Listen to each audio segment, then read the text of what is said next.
سلام آقای نازم، میم خنه بسازم، برگ کجا بسازم؟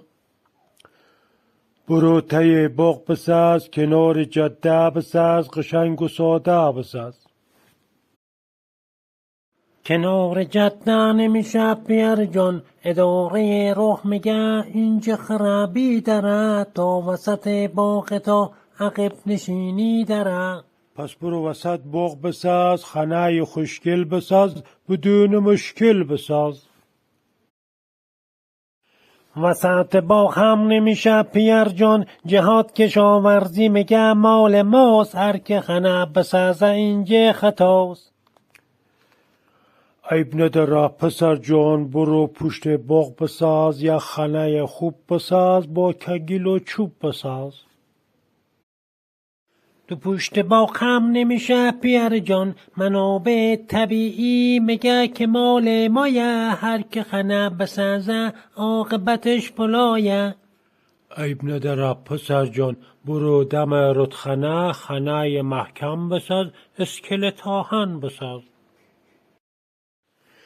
کنار بازا نمیشه پیر جان، سازمان آب میگه اینجا توی حریمه، هر که خانه بسازه فوری میشه جریمه. عیب نداره پسر جان، دکه داریم 100 هکتار، چیز مینوی هموار، خانه کلون بساز، با چند تا ایوون بساز. بیلو کلنگ و تنشای دکه خانه نمیشه، آقای جنگلبانی میگه که مال مایه، زمینو طلایه، اگه بسازی بلایه. قصه مخور اصل جان، قصه مخور جگر جان، بیا به بیخ خود ما دمون حیطه بساز، 3-4 طبقه بساز. دمون حیطه نمیشه پیر جان، بنیاد مسکن میگه تو طرح هادی نستی، اگه خانه بسازی تو بافت روستا نستی. شرکت گازم میگه علم گاز نمیدیم، شرکت برقم میگه کنتور برق نمیدیم. چیکار کنم پسر جان، برو سوار یک خر، برو به سمت دوزبر، یک قار هست اولی در، خانه درست کن تو غار، با چوب و بوته و خار، گه داری آش بخور، آب گشت خفاش بخور. نمونه قار هم نمیشه پیر جان، آقای گردشگری میگه مجوز میه، یک امضای رز میه. گریه مکن پسر جان، قصه مخور پسر جان، زندگی تو اخلمت شده پر از استرس، زیر فشار و پرس، بالودر و کمپرس.